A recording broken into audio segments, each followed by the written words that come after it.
The porcelain tower was completed in London. 50% more science was generated from research agreements, of which Here Hector entered. they were unlikely to have 11 any. cubits long in his hand. The bronze point gleamed in front of him and was fastened to the shaft of the spear by a ring of gold. Lovely.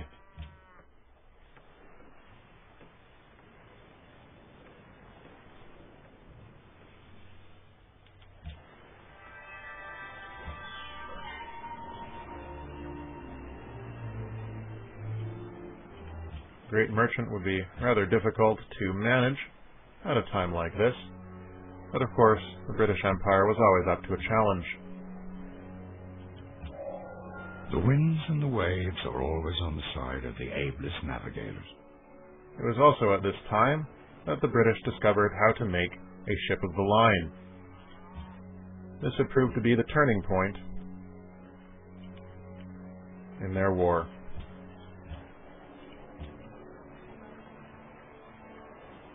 If only they had had iron available to them. Which of course they didn't, because when are resources ever available? Ever.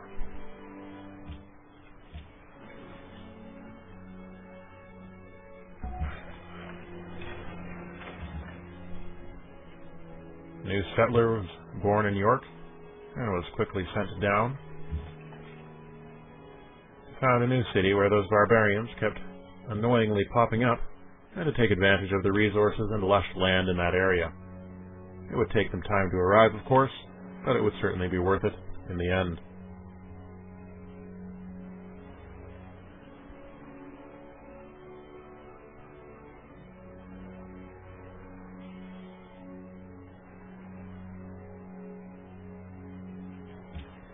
York began to work on an observatory, being ideally positioned as it was within a ring of mountains. Alexander's demands became slightly less ridiculous, but still did not cease being completely ridiculous. It was as if he did not realize that the British Empire had the divine right to rule the earth. What a fool.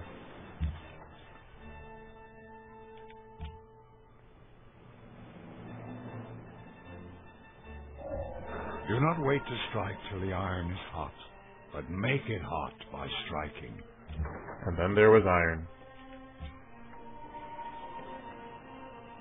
Finally.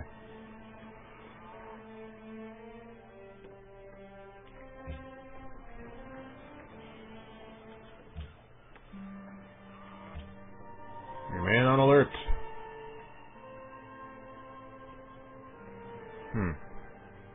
Friendly territory seems difficult to find. You'll simply have to wait here and hope that friendly territory expands to meet you. We do indeed have pig iron. The haft of the arrow had been feathered with one of the eagles of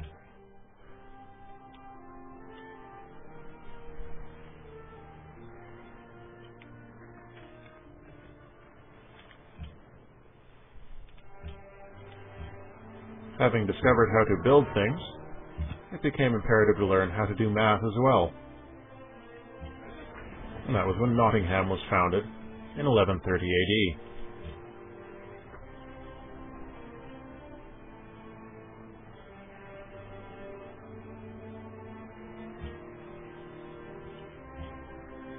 The British Empire went into debt at the same time, which was perhaps not ideal.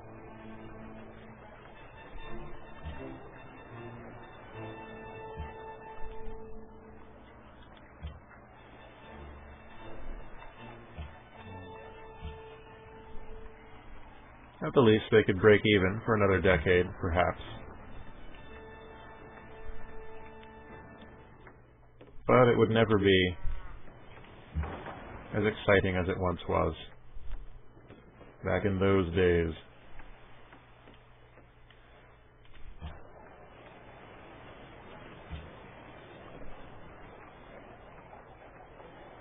If only there was some sort of system in place by which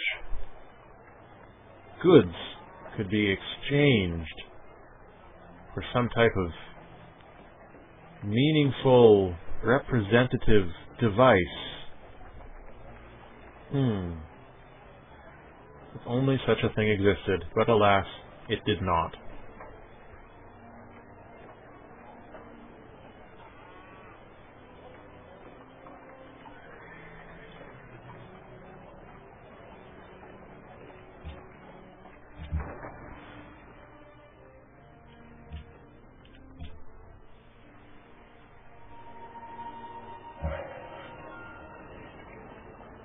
Alexander, as it turned out, had a lot of money.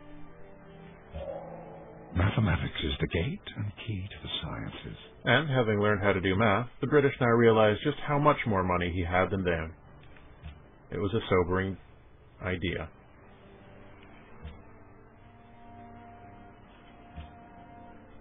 If only there were some sort of system to convert production into wealth. Some kind of way to store a nation's wealth in a certain way and allow people to trade things with each other. If only such a thing existed. If only.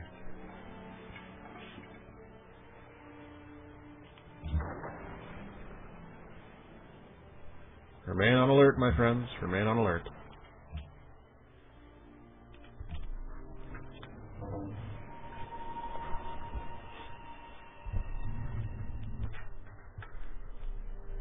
If you do not understand the pig iron reference, I would suggest watching Get Dave's Let's Play of Civilization 4.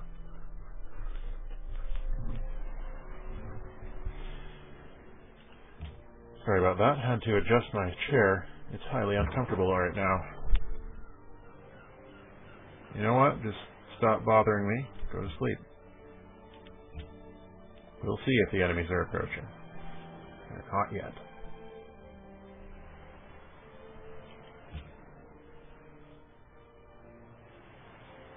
The British Empire had 3 gold in its treasury. That was really exciting.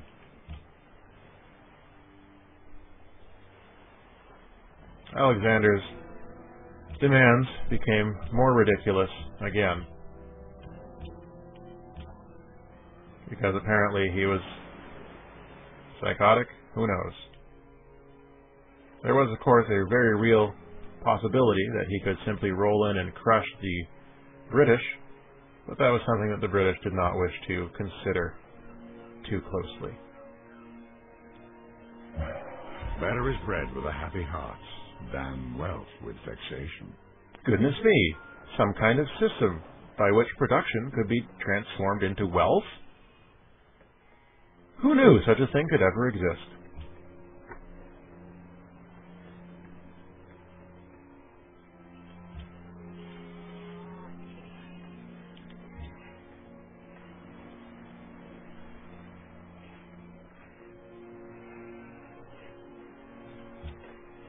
Let's take a look at the big picture here.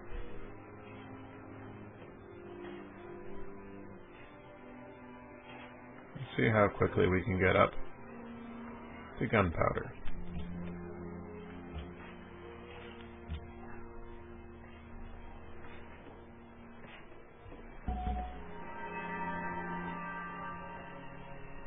A great scientist was born in London. This was very impressive. Also, it meant that a new free technology could be chosen, and in this case, archaeology fit the bill. Those who cannot remember the past are condemned to repeat it. The British weren't terribly interested in learning about the past, but they were very interested in not repeating it. So, as you can see, they were at an impasse.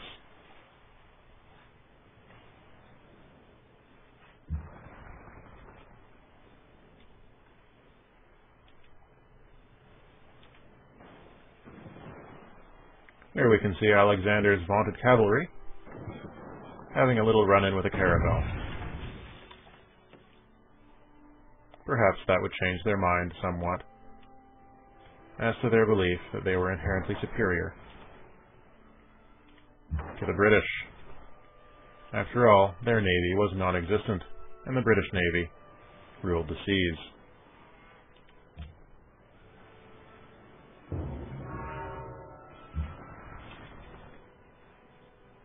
No, I want to fire on...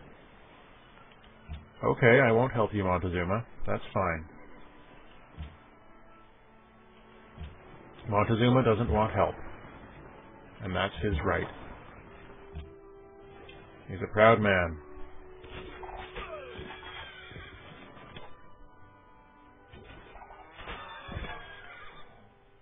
Oh, I know that feeling.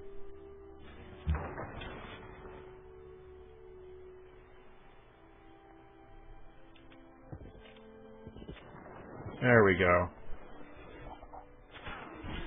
Just a reminder that we're not to be trifled with either. Am I at war with Geneva? I am at war with Geneva. Yeah, well, you've got your arrows. We have guns now. How do you like that?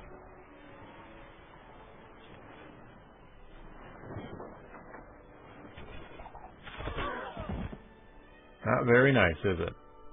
No, it's not.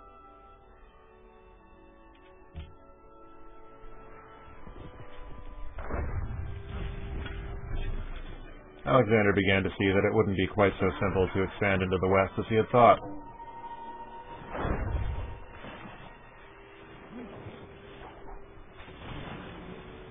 But of course the British Navy was not invincible either.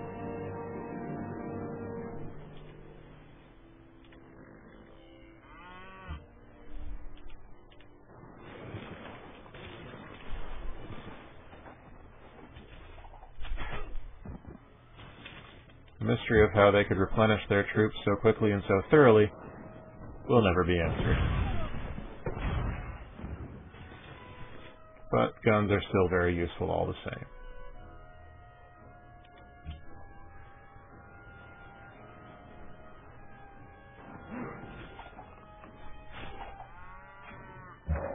Instrumental or mechanical science is the noblest and above all the others the most useful. Thank you, Leonardo da Vinci. Engineering was discovered in 1270. A little late, but as they say, better late than never.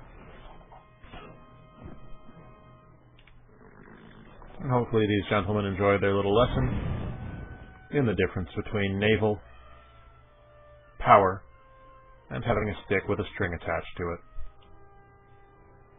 But hey, maybe not. Well, goodness me. Aloha pumehana ho'omika I oe ke hoa. O o kamehameha. Mo I o ke yalala ni moku. If it isn't President King God Emperor Kamehameha. What was he doing here? Lovely to meet him all the same. Seemed he had made his way across the ocean.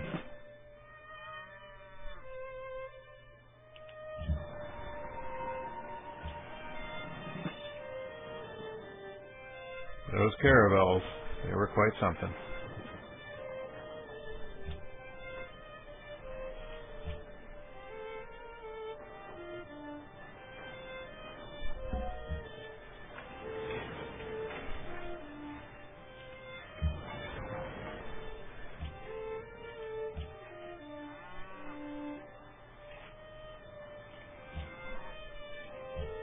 Yes, the market.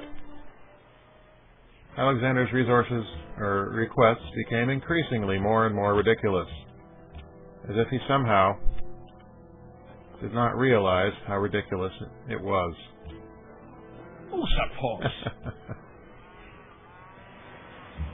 Oh, Alexander. No way is that ever happening. Ever.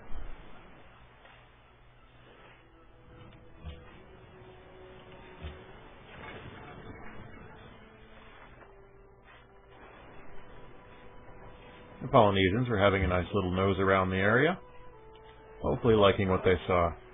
But then again, if they didn't, who cared?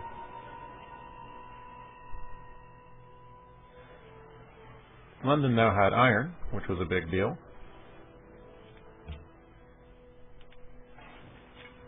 And the time had come to start building roads. Something new, something When exciting. pieces of bronze or gold or iron break, the metalsmith welds them together again in the fire, and the bond is established. The establishment of the bond was something very important to the British people. Though they were a small country compared to particularly the Greek Empire, they were a proud people, and a people with a long history of supporting each other in a time of need.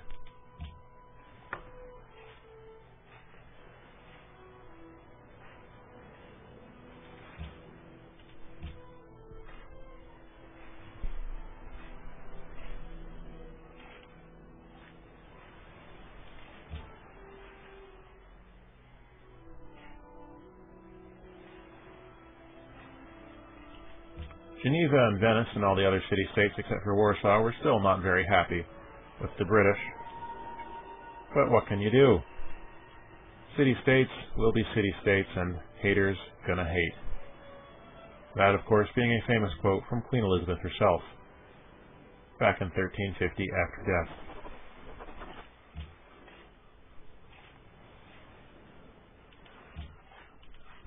A merchant navy was established also in 1360, increasing production drastically in the three cities of the massive, sprawling British Empire.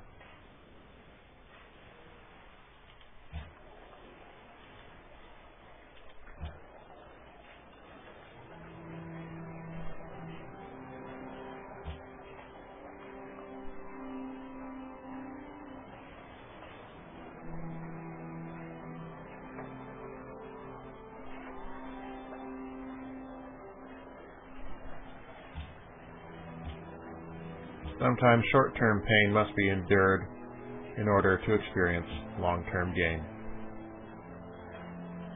That's simply a fact of life.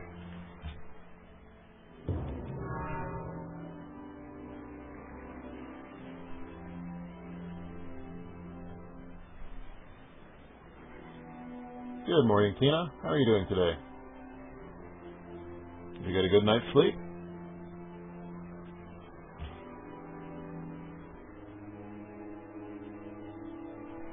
Oh, clearly not if you're going back to bed. Enjoy your bed and your sleep.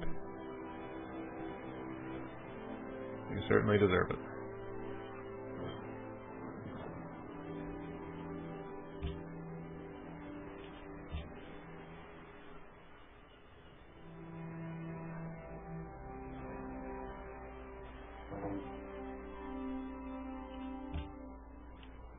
Montezuma seemed to be in a bit of a bind.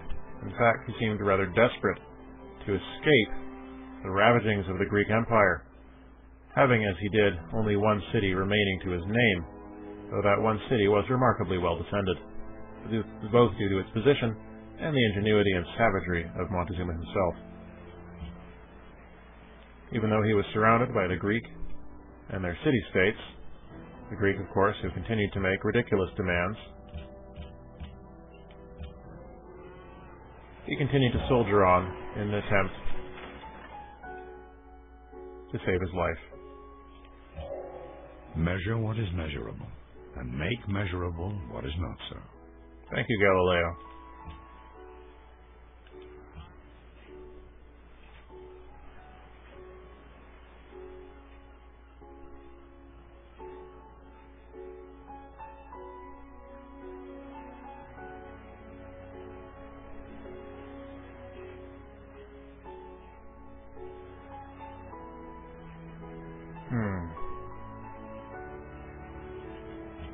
The ship of the line was definitely needed.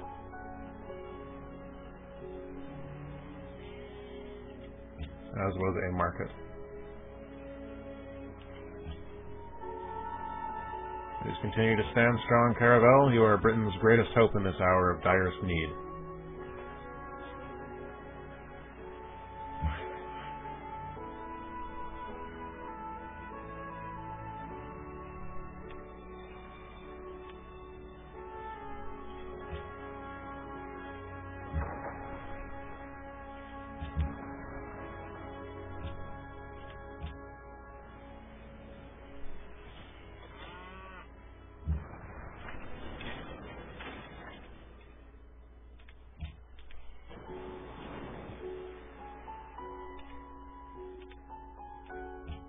No, of course not.